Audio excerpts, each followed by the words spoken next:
జాబిలమ్మ నీకు అంత కోపమా?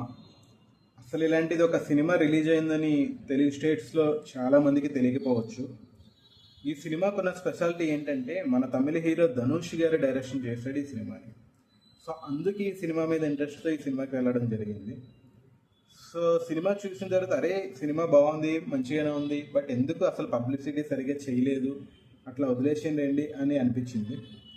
సో ఇంకా కథ విషయంలోకి వెళ్తే పెద్ద కథ ఏం కాదు, రొటీన్ కథే. హీరో పేరు ప్రభు. ఈ సినిమాలో బ్రేకప్ అయిన తన లవ్ స్టోరీ గురించి బాధపడుతున్న అతడికి పెళ్లి చేయాలని తల్లిదండ్రులు అనుకుంటారు. పెళ్లి కూతురు కూడా తన క్లాస్మేట్ అని తెలుసుకున్న ప్రభు తనతో కొన్ని రోజులు ట్రావెల్ చేయాలనుకుంటాడు. ఈ క్రమంలో తన లవ్ స్టోరీ గురించి ఆమెకు చెప్పడం మొదలు పెడతాడు. ప్రభుని ఎంతో ఇష్టపడి తనతో పెళ్లికి సిద్ధమవుతుంది నీల. కానీ వీరి ప్రేమ ఉన్నట్టుండి మనసు మార్చుకుంటాడు మనోడు హీరో.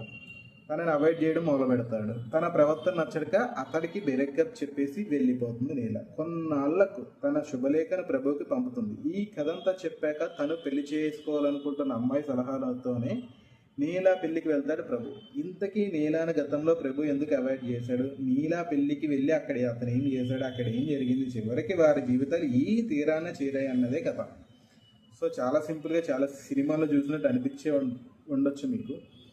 సో ఈ సినిమాకి కొత్తదనం ఏంటి, అసలు ఏంటి, ఈ సినిమా గురించి మనం ఎందుకు మాట్లాడుకోవాలి అంటే, నటుడిగా ధనుష్ ప్రతిభ ఏంటో మనందరికీ తెలిసిందే, చెప్పాల్సిన పనే లేదు. అయితే తనలో ఎంతో మంచి దర్శకుడు కూడా ఉన్నాడని అతను ఇప్పటికీ తీసిన 2 చిత్రాలతో మనకి ప్రూవ్ చేశాడు. తొలి చిత్రం పవర్ ఫాండి. ఇది తెలుగులో రాలేదనుకోండి.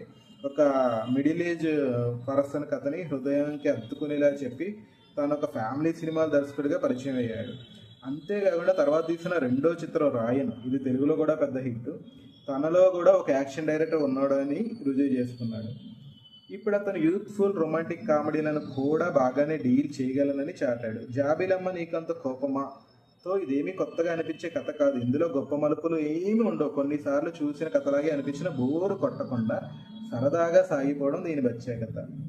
ఇప్పుడున్న యువతి యువకుల మనస్తత్వాలకు అర్థం పడుతూ ట్రెండీగా సాగిపోయే సన్నివేశాలు యువతని బాగా నచ్చుతాయి.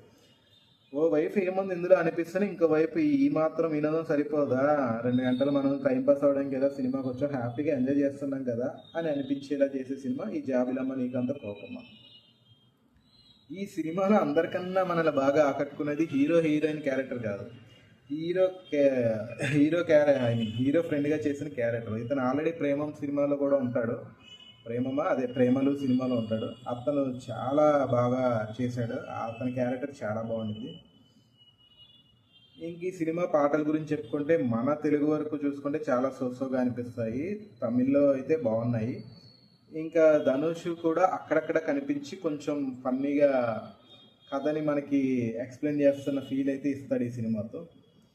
సో అలాగే గోవాలో పెళ్లి నేపథ్యంలో నడిచే ఎపిసోడ్ అంతటా రాజేష్ పాత్ర బోలెడంత వినోదాన్ని పండిస్తుంది. చివరి అరగంట కథ ఎమోషనల్గా మారిన రాజేష్ అనే క్యారెక్టర్ మాత్రం చాలా చాలా చాలా ఎంటర్టైన్ చేస్తూ నవ్విస్తాడు. సో ఇప్పటికే హీరోగా సూపర్ డూపర్ సక్సెస్ అయిన మన ధనుష్ ఈ సినిమాతో నటుడుగా డైరెక్టర్గా కూడా ఇంకొక మెట్టెక్కేసాడు. అటు యాక్షన్ కానీ, ఇటు ఫ్యామిలీ కానీ, ఇటు యూత్ఫుల్ ఎంటర్టైన్ కానీ నేను ఏదైనా తీయగలను అని చెప్పేసి తను నిరూపించుకున్నాడు. ఈ సినిమాలో హీరోగా చేసిన అబ్బాయి ధనుష్కి మేనల్లుడు అంట, తన పేరు పవీష్. ఈ చిత్రంలో హీరోగా చూడడానికి కొంచెం యావరేజ్గా అనిపించిన, యాక్టింగ్ వరకు అయితే బాగానే చేశాడు. మిడిల్ క్లాస్ కుర్రాడు పాత్రే కావడంతో దానికి సూట్ అయ్యాడు. అతని నటన సూపర్ అనలేము, అలా అని తీసి పడేసేలాగా లేదు. తనకి జోడీగా చేసిన హీరోయిన్గా చేసిన పేరు అనికా సురేంద్రన్ ఏదో, ఇంకా చిన్నపిల్లలాగే తోస్తుంది, అంటే చూడడానికి చిన్నపిల్లలాగే అనిపిస్తుంది. ఆమె బాలనటిగా చేసిన పాత్రలు కూడా చాలా ఉన్నాయి కదా, మనకు అవి కూడా గుర్తొచ్చింది, ఇంకా చిన్నపిల్లే కదా అని అనిపించవచ్చు. సో అది మ్యాటర్. సినిమా అయితే ఓవరాల్గా బాగానే ఉంది. అలా అని థియేటర్కి వెళ్ళి చూడాలా అంటే అంత అవసరం కూడా లేదు, ఓటీటీకి వచ్చినప్పుడైనా చూసుకోవచ్చు. కాకపోతే చూసినంతసేపు ఎంటర్టైన్ అవుతాము. లేదు సరదాగా ఫ్రెండ్స్తో వెళ్తాము, ఈ వీకెండ్ ఎంజాయ్ చేస్తాము అనుకుంటే హ్యాపీగా వెళ్ళిపోవచ్చు. ఎటువంటి చెత్త scenes, over exposing, double meaning dialogue కూడా లేవు. చాలా సరదాగా సింపుల్గా సాగిపోయే లవ్ స్టోరీ జాబిలమ్మ నీకు అంత కోపమా. అది మ్యాటర్. వీడియో నచ్చితే లైక్ చేసి షేర్ చేయండి. తెలుసు కదా, నా పేరు కింగ్ సతీష్. ఉంటాం మరి, బాయ్.